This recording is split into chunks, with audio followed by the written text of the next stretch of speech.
ভারতের আকাশ এখন শুধু দেশের প্রতীক নয়, পুরো এশিয়ার নিরাপত্তার প্রতীক। সাম্প্রতিক WDMMA 2025 রিপোর্টে দেখা গেছে, ভারতীয় বিমান বাহিনী IAF 69.4 টিভিএস স্কোর নিয়ে এশিয়ার সবচেয়ে শক্তিশালী অবস্থানে পৌঁছেছে এবং চীনের PLAAF এর ওপর দাঁড়িয়েছে। মার্কিন যুক্তরাষ্ট্রের বিমান বাহিনী USAF বিশ্বের সেরা 242.9 টিভিএস স্কোর নিয়ে আধুনিক প্রযুক্তি, যুদ্ধবিমান, ড্রোন ও পারমাণবিক ক্ষমতার কারণে শীর্ষে রয়েছে।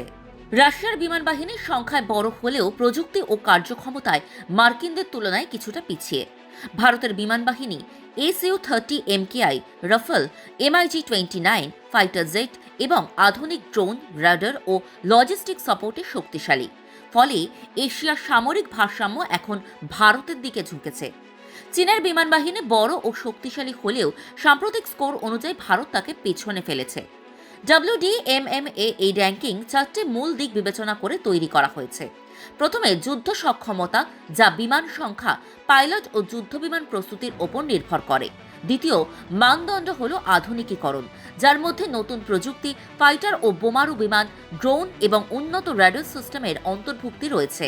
তৃতীয় দিক হল লজিস্টিক্স, যা বিমান রক্ষণাবেক্ষণ, ঘাঁটি ও সরবরাহ ব্যবস্থার সক্ষমতা নির্ধারণ করে। চতুর্থ এবং গুরুত্বপূর্ণ দিক হল অপারেশনাল প্রস্তুতি, যা জরুরি অবস্থায় বিমান বাহিনী কত দ্রুত যুদ্ধের জন্য প্রস্তুত হতে পারে তা নির্ধারণ করে।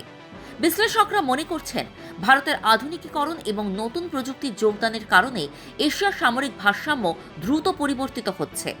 বিশেষ করে ভারতীয় বিমান বাহিনীর দক্ষতা বৃদ্ধি ও আধুনিক যুদ্ধ প্রযুক্তির অবদান তাকে চীনের উপরে নিয়ে এসেছে। এই র্যাঙ্কিং আন্তর্জাতিক নিরাপত্তা ও সামরিক শক্তি সমীকরণের দিক থেকে গুরুত্বপূর্ণ।